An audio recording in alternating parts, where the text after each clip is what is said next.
In early 1962, the helicopters sent to Vietnam by President Kennedy flew their first combat missions against the NLF. In Operation Chopper, the aircraft flown by U.S. Army pilots ferried 1,000 South Vietnamese soldiers to sweep an NLF stronghold near Saigon.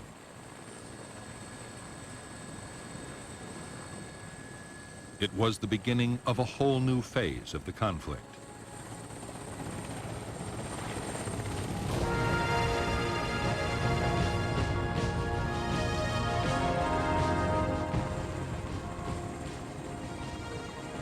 From the start, the American helicopters had a dramatic effect on the fighting. Government troops could take the guerrillas by surprise or cut off their line of retreat after a battle. Often they panicked and were killed as they tried to escape. In the first months of 1962, the South Vietnamese army won a string of victories, badly shaking the NLF's morale.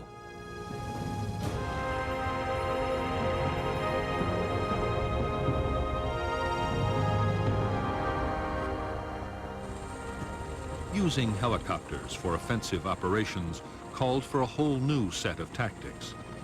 It was a complex business in which helicopter forces and ground units had to be strictly coordinated. But the aim was simple. The enemy had to be found, fixed in position, and then defeated. Government troops called it spear and net. Later, it would become known as search and destroy.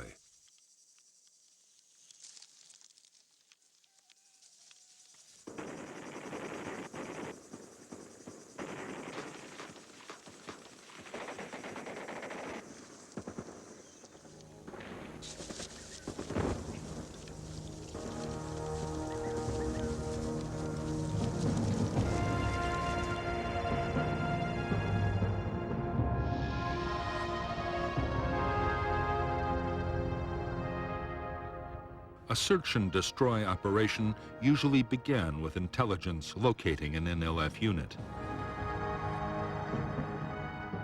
The task then was to place forces to cut off the enemy's retreat. If there was a river nearby, South Vietnamese gunboats were deployed in blocking positions. Infantry on foot and in armored personnel carriers were moved in overland.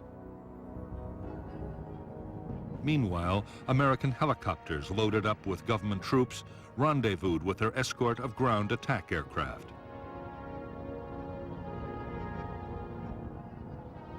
After bombing or artillery strikes, the airborne infantry landed and advanced towards the enemy, acting as the offensive spear. Trapped by the net of blocking forces, the Viet Cong would be forced to do battle and be destroyed by vastly superior firepower, or so the theory went.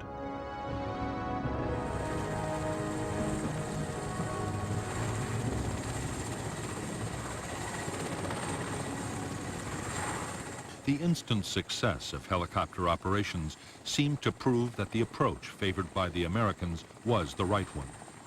What U.S. advisors wanted now was more and bigger offensive operations.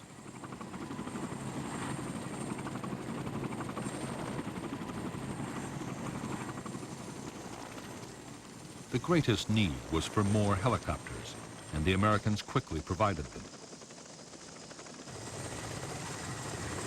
A series of government victories followed, and soon it looked as if the South Vietnamese army might, in the not-too-distant future, actually defeat the guerrillas.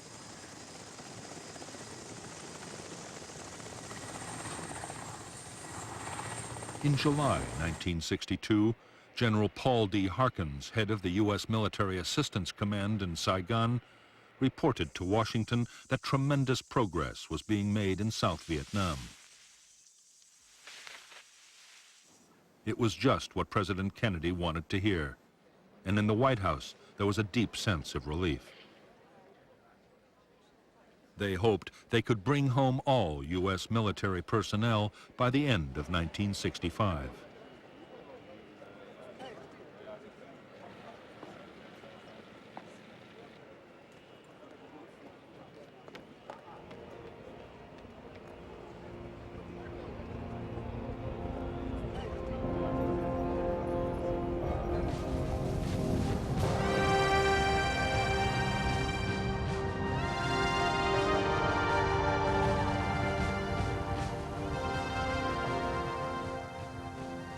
To Ho Chi Minh and the leaders of North Vietnam, the big increase in American military support for the South was deeply troubling. Did the U.S. mean to put in combat troops? Or perhaps even invade the North itself?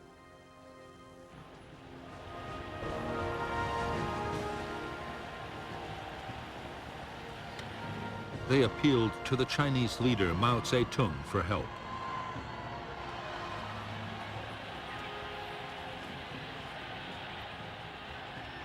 Mao was anxious to be seen as the champion of liberation movements around the world.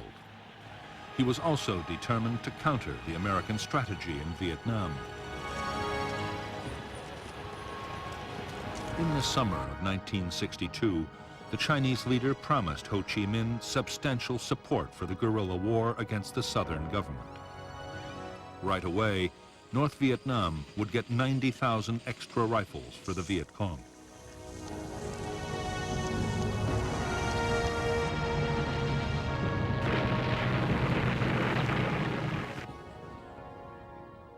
As yet, the Americans knew nothing of the Chinese decision to back the war. They were still highly optimistic. Although the NLF were not being beaten on the battlefield and had managed to hit over 2,500 hamlets in 1962 alone, pacification programs designed to increase government control over the countryside promised real progress in the villages.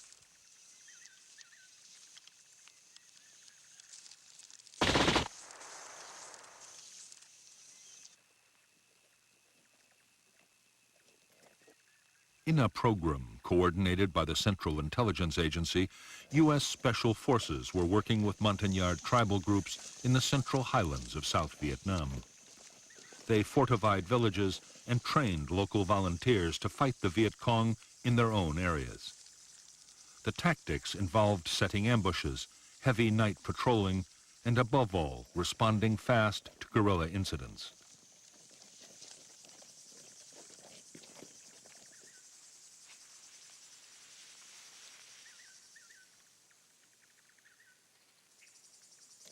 The civilian irregular defense forces created by the American teams were highly effective. The NLF found it increasingly difficult to organize openly amongst the population.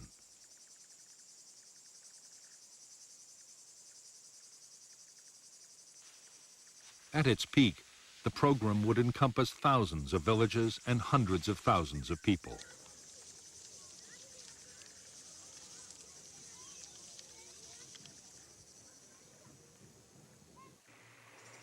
While the effort in the highlands was entirely an American initiative, further south, the Saigon government had embarked on its own pacification program.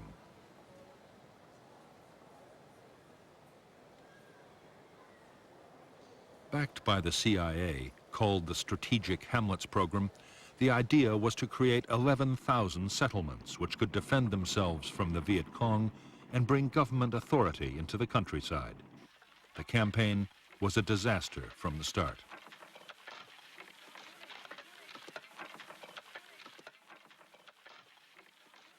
Instead of winning the voluntary cooperation of villagers, the government embarked on a crash program of forced resettlement. Families were moved, sometimes at gunpoint, from their traditional lands and the burial grounds of their ancestors. Funds promised for development were embezzled by corrupt officials.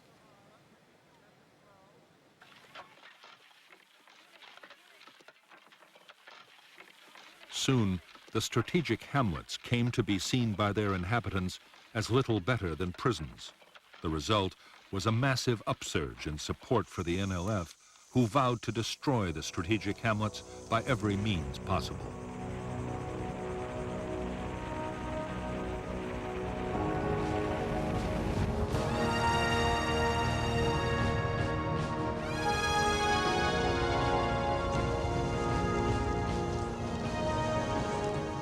From the first introduction of American helicopters into South Vietnam, NLF tacticians had worked feverishly to develop ways of dealing with the threat. They had learned to mount ambushes with heavy machine guns near the obvious landing zones.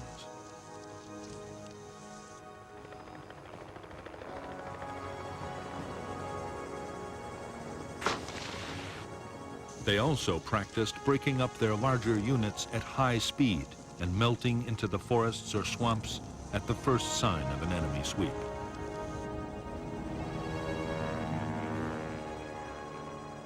One of the biggest lessons learned by the guerrillas in 1962 was to keep their attacks short. Raids or ambushes were planned to last no more than 15 minutes. The idea was that even with helicopters, government forces would have too little time to react.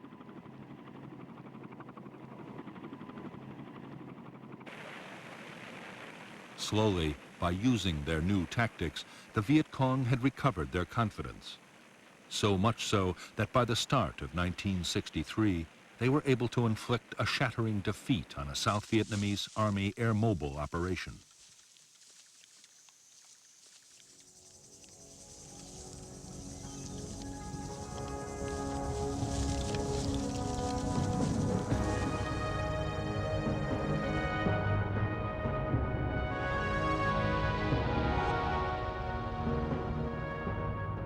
The hamlet of Ap Tan Toi in the Mekong Delta was believed by the South Vietnamese Army to be the location of a Viet Cong headquarters, a radio transmitter, and a small guerrilla force. The Army's 7th Division, with American advice, decided to attack. What they didn't know is that they were walking into a trap. The South Vietnamese Army were lured in so the NLF could for the first time test their effectiveness against militia and airborne units. The operation was launched on January 2nd, 1963.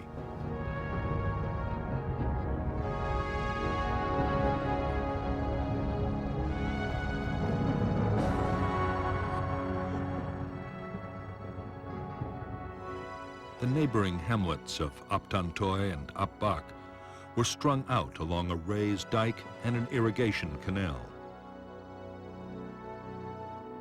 In the tree line was deployed the whole Viet Cong 514th Battalion, reinforced by local guerrillas, altogether nearly 350 men.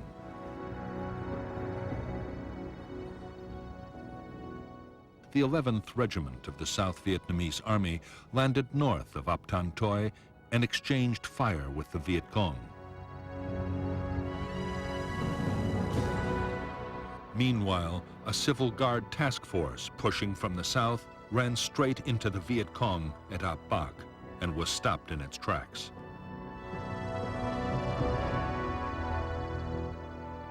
Air and artillery strikes were directed at both hamlets, but the Viet Cong were well dug in.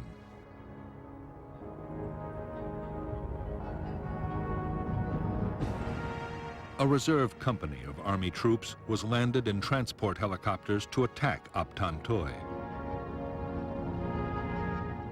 Fire from Ap Bac destroyed 5 aircraft. Next, a company of armored personnel carriers made a disorganized assault on Ap Bac, but was driven off with heavy losses.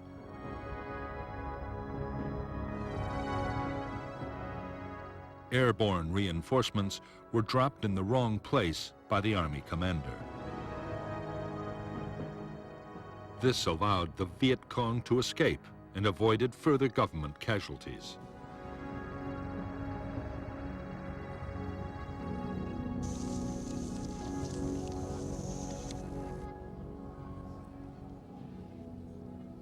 For the Viet Cong, the Battle of Ap Bac was a stunning victory.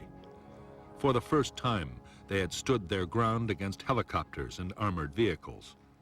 Almost 400 South Vietnamese troops were killed or wounded.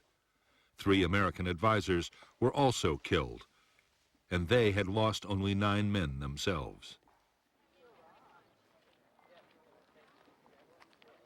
As the news swept through the hamlets and villages of Vietnam, Viet Cong morale and recruitment soared.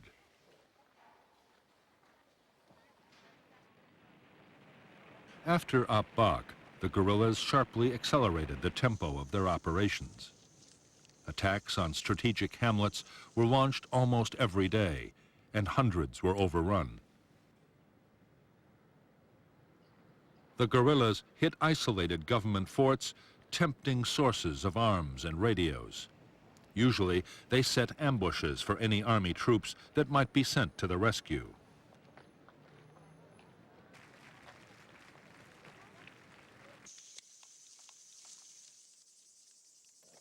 The South Vietnamese Army's attempts to find the Viet Cong's big units and make them fight seemed increasingly futile. One major sweep after another failed to find the guerrillas in any numbers.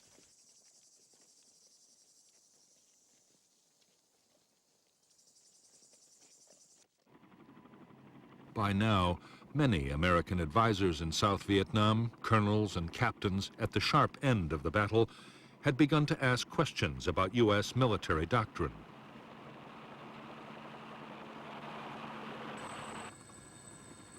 They were training the South Vietnamese to depend on big operations and very heavy firepower. As a result, large numbers of civilians were being killed, which could only increase support for the NLF. And in spite of everything, the guerrillas were usually escaping the net.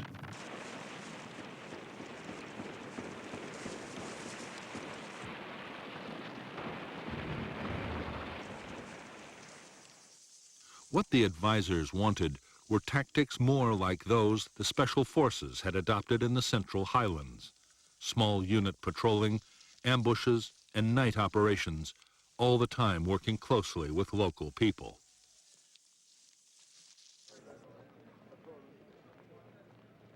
In Washington, the suggestion met with some hostility. As far as the generals were concerned, the job was to find the enemy and destroy him with as much firepower as could be mustered.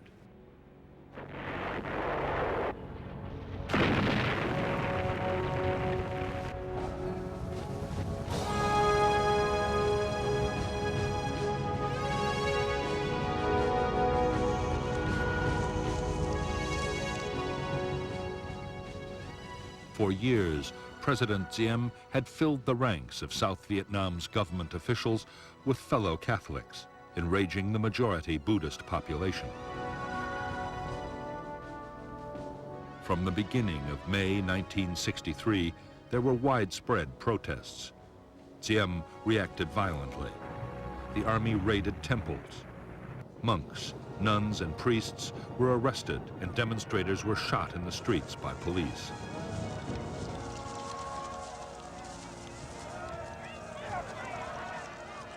In July, students began their own mass actions in support of the Buddhist cause. By the fall of 1963, South Vietnam was sliding into political chaos. As sheer mismanagement looked set to destroy the country, Army generals directed by the CIA hatched a plan to overthrow the president.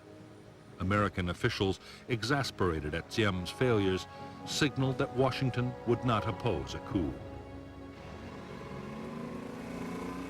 The plotters made their move on November 1st, 1963, attacking the presidential palace with armor and aircraft. The generals had promised that President Diem would be allowed a safe flight into exile. However, the day after the coup, Diem was brutally murdered along with his brother Nhu by unidentified assassins. 3 weeks later, on November 22nd, 1963, in the United States, President Kennedy was himself assassinated.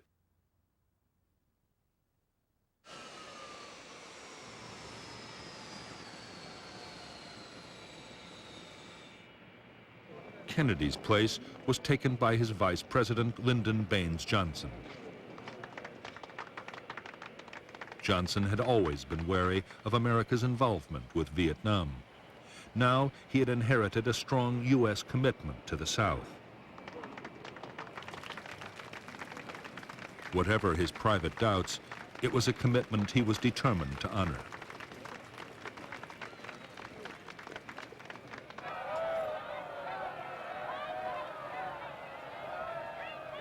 The chaos that had engulfed South Vietnam in the closing months of 1963 was seen in North Vietnam as a golden opportunity.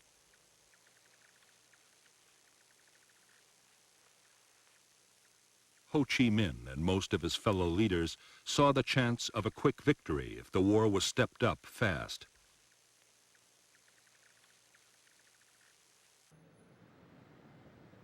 Amongst the North's communist backers, the Soviet Union was opposed to any escalation. But the Chinese leader, Mao Zedong, had promised his support. If the Americans reacted by invading North Vietnam, China would even deploy combat troops to help the defense.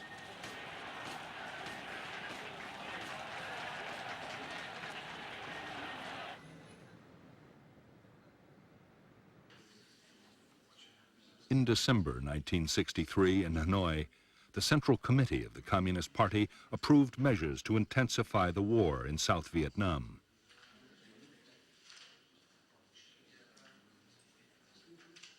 General Giap, the defense minister, had argued for caution, but most of the leadership was against him. The order was given to speed up the flow of men and weapons to the NLF in the south.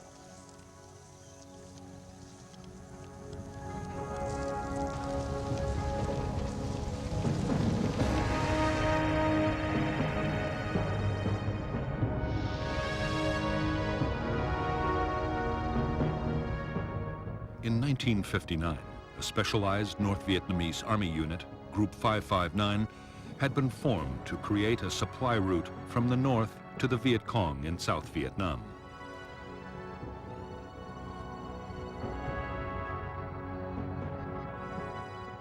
Jungle trails inside the south had proved too vulnerable to government army sweeps, and so, helped by their allies, the Pathet Lao guerrillas in Laos, and with the tacit approval of Prince Sihanouk of Cambodia, Group 559 had taken over the border areas just outside South Vietnam.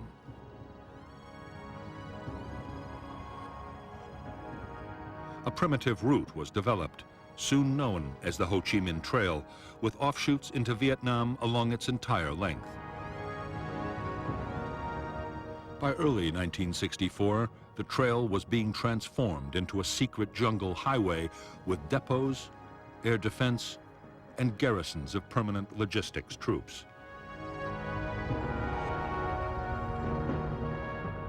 Meanwhile, another unit, Group 579, controlled the infiltration of men and weapons into South Vietnam by sea.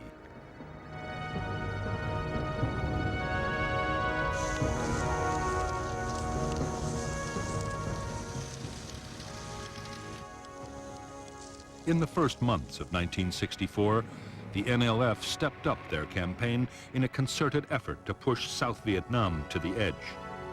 With better equipment, leadership, and training, the NLF were now attacking in big units, up to 1,000 men at a time.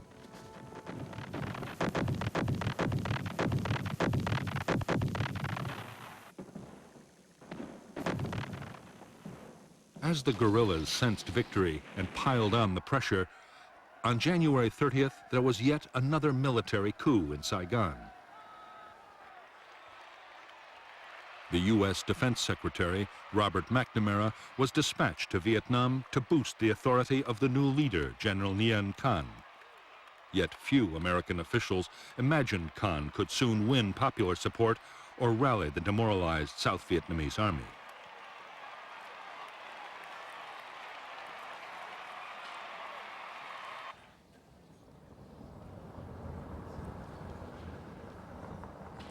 As the crisis in Vietnam deepened, the pressure on President Johnson to take strong action grew almost intolerable. Many of Johnson's political opponents, including the Republican Senator Barry Goldwater, were calling for North Vietnam to be bombed and for U.S. troops to be sent to fight in the South.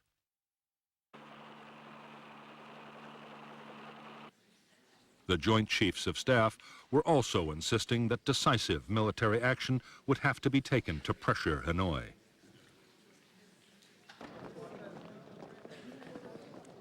From the start, Johnson doubted that the United States could win a war in Southeast Asia. He also believed that neither Congress nor the American people would approve of open military intervention.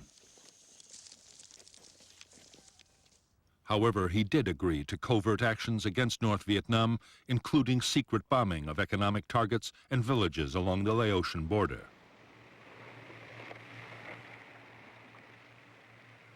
With support from American warships, the South Vietnamese Navy began a series of commando raids on North Vietnamese coastal installations.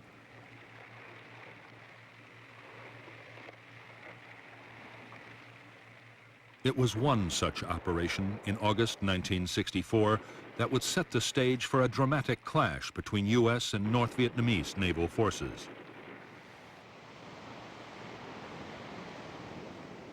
In the Gulf of Tonkin, the simmering conflict between the United States and Hanoi was sent spiraling towards outright war.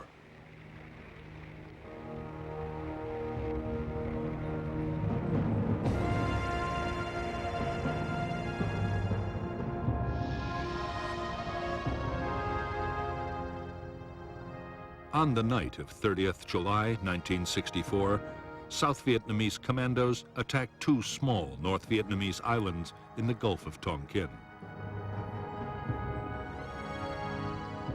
The U.S. destroyer Maddox, an electronic spy ship, was 123 miles south with orders to electronically simulate an air attack to draw North Vietnamese boats away from the commandos.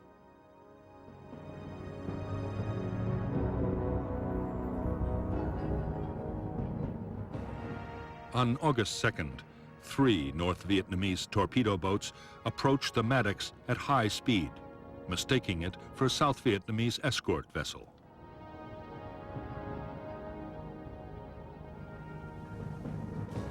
In the engagement that followed, the Maddox sank one of the craft and air support planes damaged the others.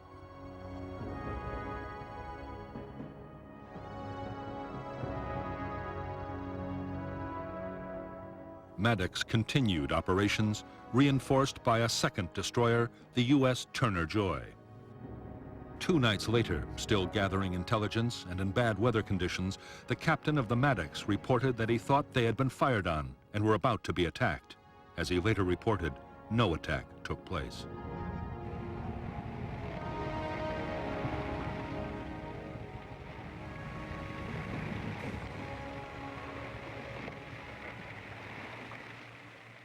The possibility that this second attack had been imagined by tense sailors in poor weather conditions was hardly considered in the White House.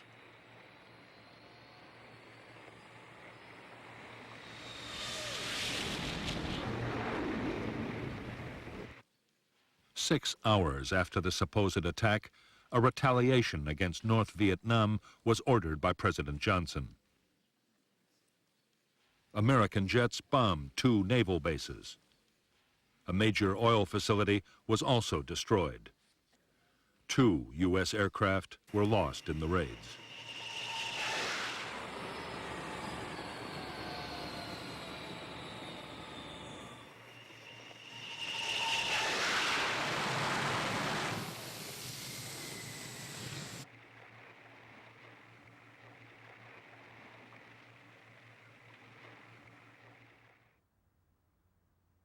Within hours of the American airstrikes, the Chinese Premier Chou En-lai was calling on the Vietnamese to prepare to fight back. Chinese air units on the Vietnam border were heavily reinforced.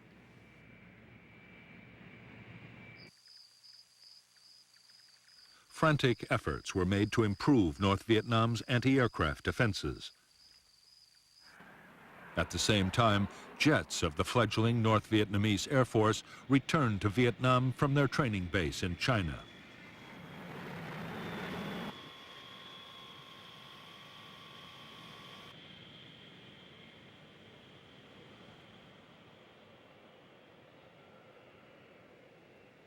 The same day that North Vietnamese fighters began operations from their new home airfield, an historic step was taken in Washington. On August 7, 1964, the U.S. Congress passed the Tonkin Gulf Resolution. It gave President Johnson the freedom to take whatever actions he thought necessary to defend Southeast Asia. Johnson now had the power to use military force in Vietnam in almost any way he chose.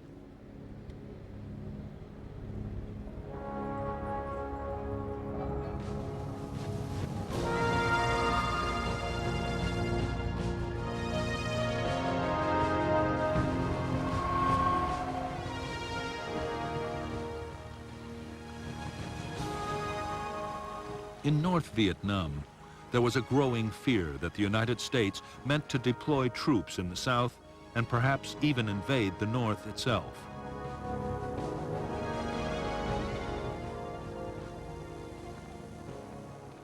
The U.S. might also decide to bomb North Vietnam into the ground. Communist leaders could only hope that fear of China would make the enemy hesitate before taking any drastic steps.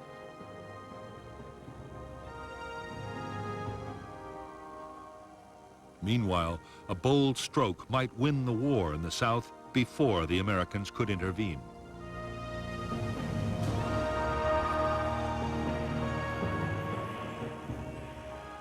The plan was that the North Vietnamese army should be sent to fight in the South. Supplying them would be no easy task, but their well-trained and heavily armed regiments just might tip the balance. The aim was to topple the weakened South Vietnamese state within little more than a year.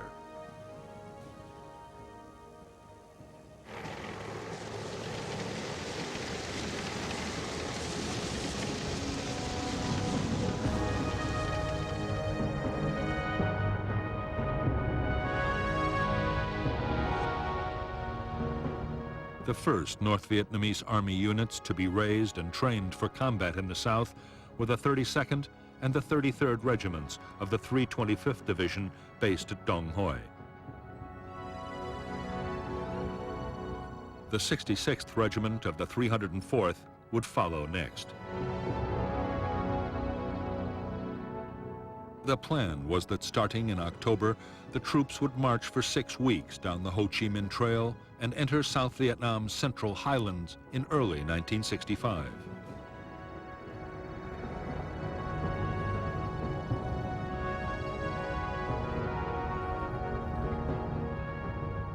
The first step would be to seize territory in the border area.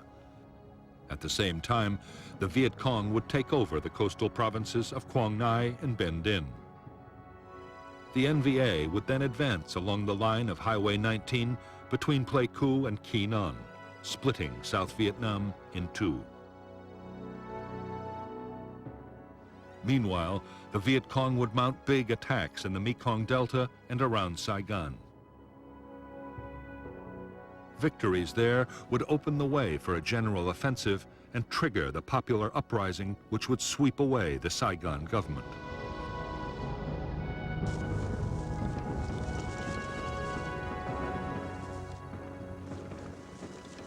While the North Vietnamese army prepared its divisions for infiltration into the South, the NLF stepped up their campaign. One of their main aims now was to deter the United States from getting more deeply involved in the war. With the U.S. presidential election coming up, reminding Americans that intervention had a price just might pay dividends.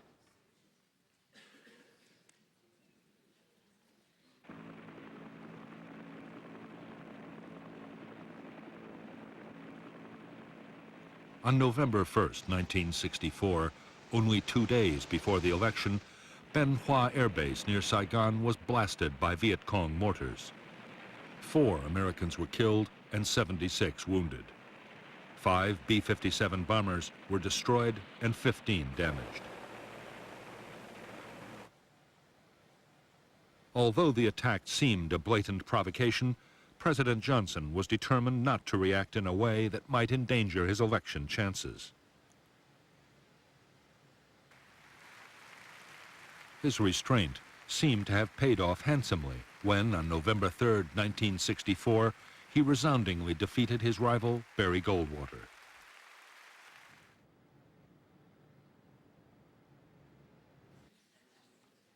By now, Johnson's advisors feared that South Vietnam could be on the brink of collapse.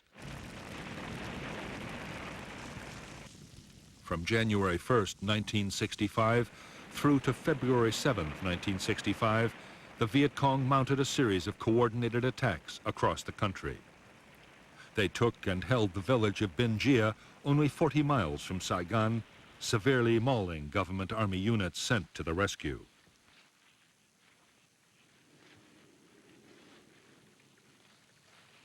Altogether, 200 government troops were killed near Binh Gia, along with 5 American advisors.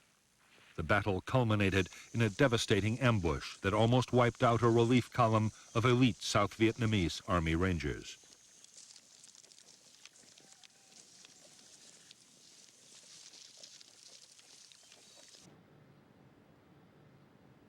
In Washington, the pressure to do something to save South Vietnam was now intense. Although Johnson doubted that bombing North Vietnam could dissuade it from supporting the Viet Cong guerrillas, he agreed to let military planners prepare a major campaign. Meanwhile, a series of strikes would be launched as reprisals if there was any major attack by the Viet Cong.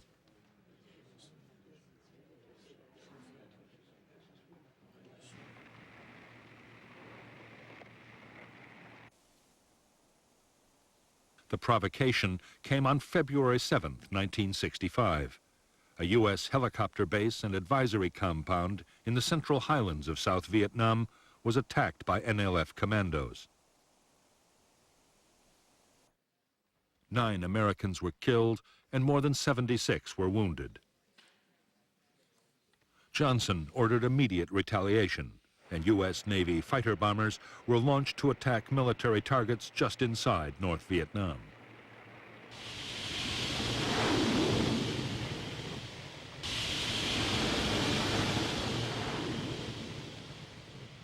Only 3 days after the U.S. raids, there was another attack by the Viet Cong on Americans. This time, it was a bomb in a hotel at Quy Nhon, which killed 23 U.S. servicemen. More retaliation strikes were launched, and on February 13, 1965, President Johnson authorized a bigger campaign, codenamed Operation Rolling Thunder.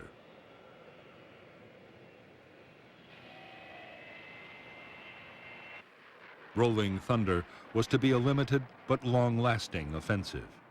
Its aim was to force North Vietnam to stop supporting the guerrillas in the south.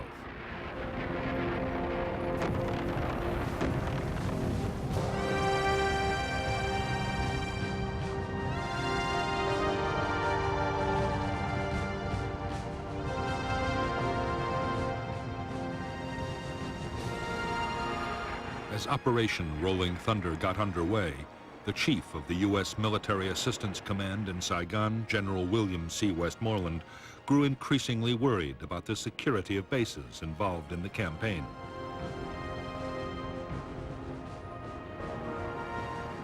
Da Nang, sited in a largely hostile area and guarded by a small Vietnamese army unit, was particularly vulnerable to Viet Cong attack. Westmoreland asked for 2 battalions of U.S. Marines, 3,500 men, to be deployed around the base.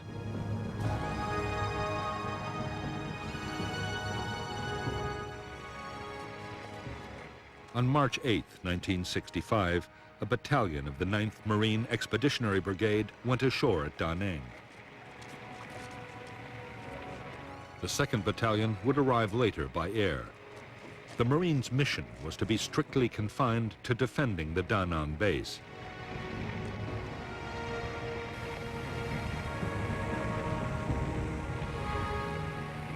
However, even as the troops were landing, General Harold K. Johnson, the Army Chief of Staff, was already in Saigon to talk about much bigger deployments.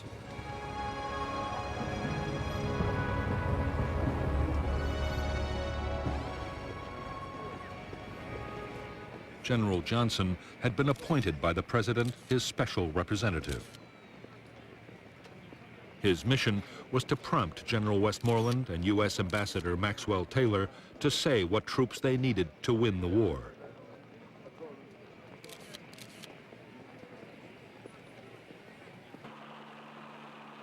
In fact, General Johnson and his fellow commanders on the Joint Chiefs of Staff already had a clear idea of the forces they wanted for Vietnam.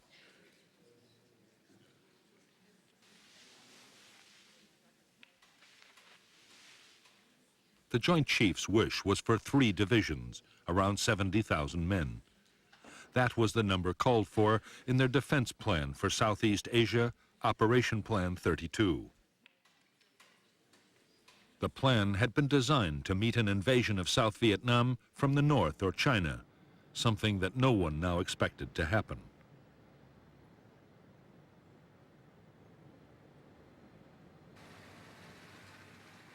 However, as part of the plan, airfields, communications, and other facilities had already been put in place. Now, large numbers of troops could be deployed as soon as the president gave the order.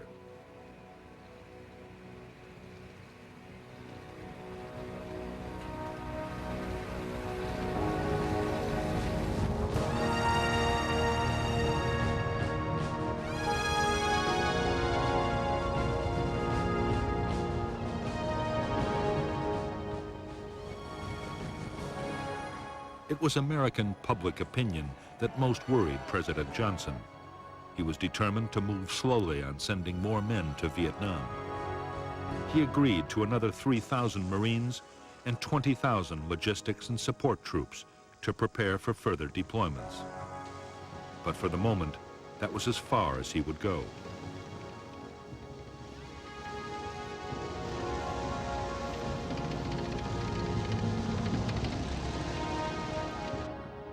On April 7, 1965, at Johns Hopkins University, President Johnson offered economic aid to North Vietnam in exchange for peace. His offer was brusquely rejected by the North Vietnamese government.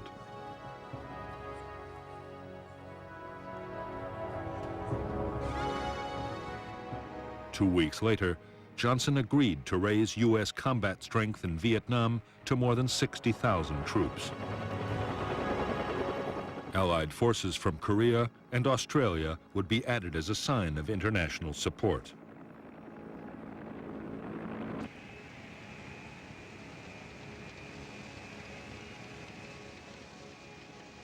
There were restrictions on how the U.S. commander in Vietnam, General Westmoreland, would be able to use the troops he had been given.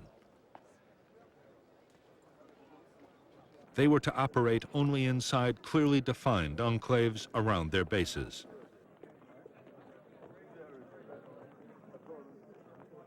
To Westmoreland's dismay, all operations were to be strictly defensive.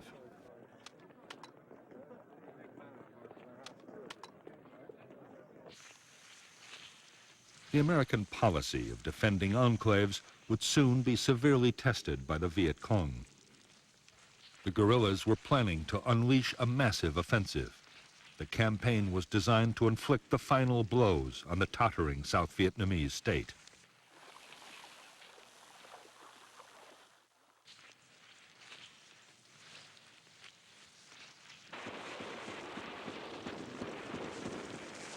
The storm broke on May 11th with a full-scale assault by 2,500 Viet Cong troops on Song Bay, a provincial capital.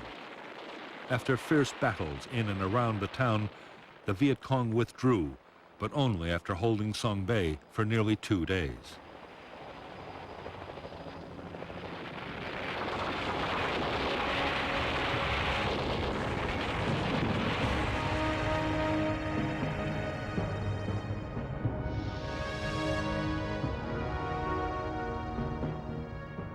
The Viet Cong assault on Song Bay was followed by a series of attacks to within a few miles of Saigon.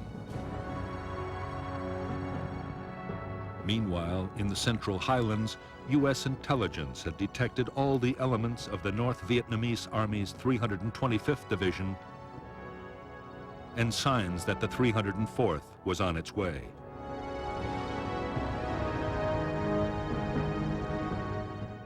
There was intense Viet Cong activity in all the central provinces, with a big Viet Cong victory near Ba Jia. On June 10, 1965, at Dong Xoa, a South Vietnamese Army district headquarters and U.S. Special Forces camp was overrun by a full regiment. It was abandoned only after frantic American air attacks.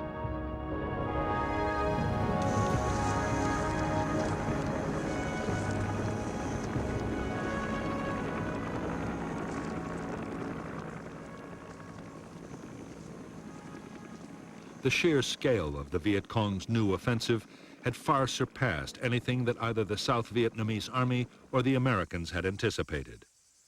The government's best and most mobile battalions had been shattered.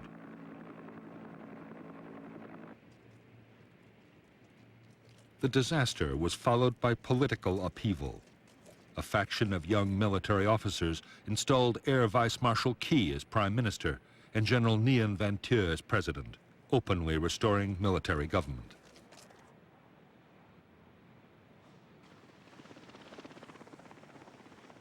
After the Viet Cong's May offensive, it was plain to the Americans that enemy numbers were much higher than they had thought. That meant far more U.S. troops would be needed to hold the line.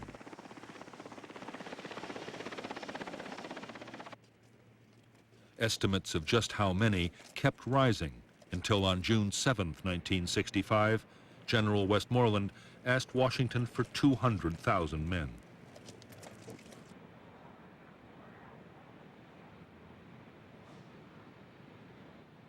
While Westmoreland was waiting for the president's decision, he was given new powers to use the troops he already had more aggressively. He would no longer have to confine his men to defensive enclaves, but could go out and attack the enemy.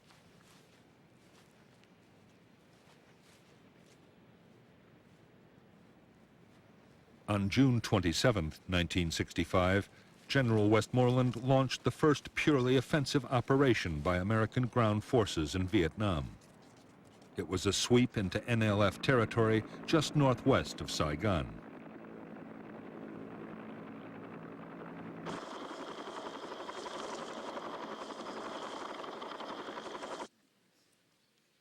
A month after the start of offensive operations, President Johnson announced that more troops would be sent to Vietnam. He was still playing down the scale of the commitment, but had already decided to deploy the 200,000 men he had been asked for.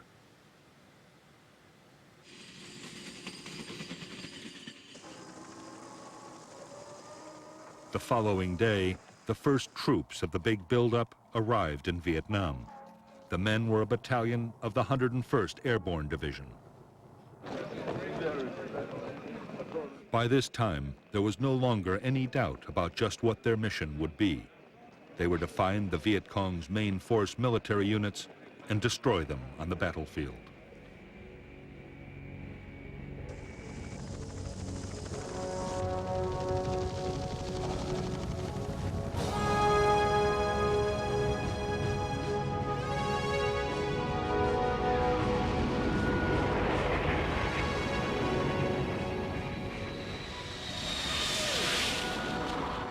As the buildup of American forces in Vietnam went on, the chances they would be attacked grew by the day.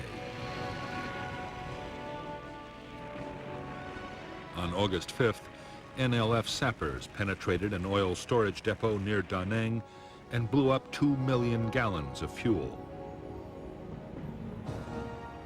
There had been sniping and mortar attacks too, but the real fear was of a large-scale infantry assault overrunning an American installation.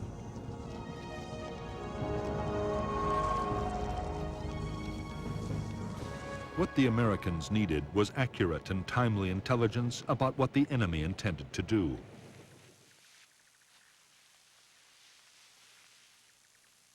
It came when a deserter from the 1st Viet Cong Regiment, a force nearly 2,000 strong, told his captors that his unit was planning to hit the Marine base at Chu Lai.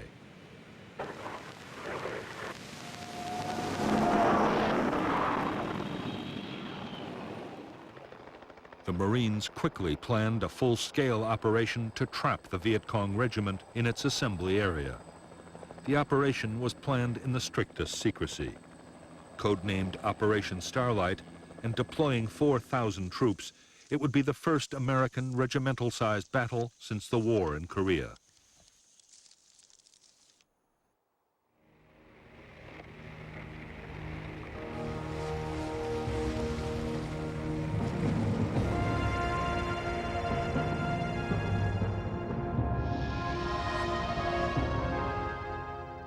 The Marine base at Chu Lai was 15 miles from the village complex of Van Tuong. Between the Tra Bong River, the elevation known as Hill 43, and the Phuoc Tuan Peninsula was a fortified Viet Cong base area. There, the 1st Viet Cong Regiment, made up of the 60th and 80th Battalions, had assembled for the attack on Chu Lai. On August 17, 1965, Company M of the 3rd Battalion, 3rd Marines, took up a blocking position on the Tra Bong River. Next morning, the rest of the battalion made an amphibious landing, while 3 more companies were inserted at landing zones Red, White, and Blue. The Marines pushed on from LZ's Red and White, but around Hill 43 near LZ Blue, the entire Viet Cong 60th Battalion was dug in, and there was a fierce battle before the hill was taken.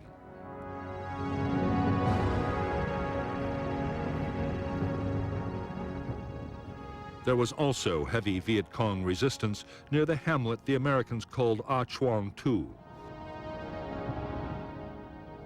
But after reinforcement, the Marines succeeded in squeezing the Viet Cong from 3 sides, trapping them with their backs to the sea.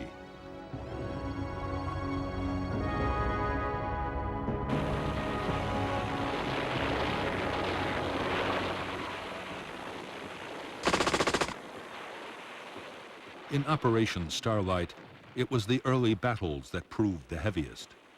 The first 2 companies in action took almost 1/3 casualties. 29 were dead and many wounded, but the Marines had claimed nearly 300 Viet Cong killed.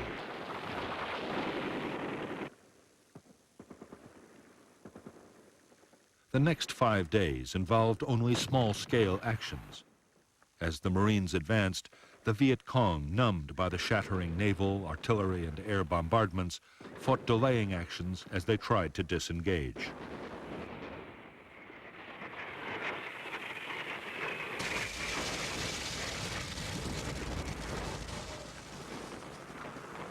In support of the attacking infantry, Marine guns at the Chu Lai base alone fired over 3,000 rounds.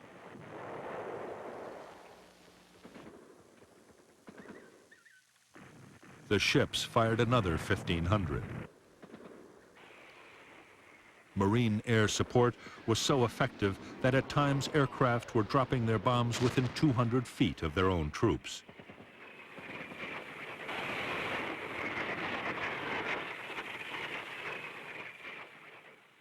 At the end of the operation, nearly 700 Viet Cong were claimed as dead. The Marines had lost 45 dead and more than 200 wounded in the battle.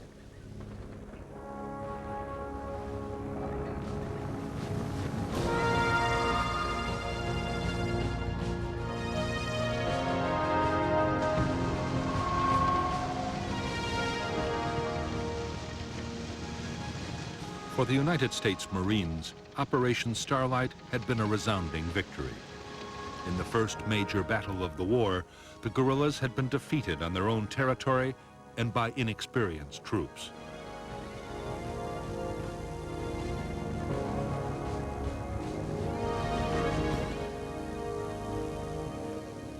The classic U.S. military doctrine had worked exactly as it was supposed to. The enemy had been found, fixed in position, and then destroyed with massive firepower.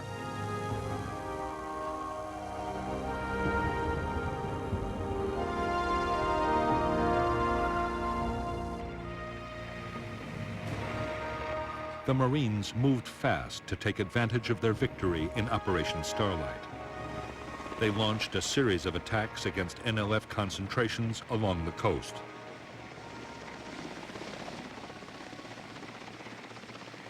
Meanwhile, General Westmoreland's attention shifted to the Central Highlands. There, the threat was posed not by the Viet Cong guerrillas, but by the newly arrived troops of the North Vietnamese Army.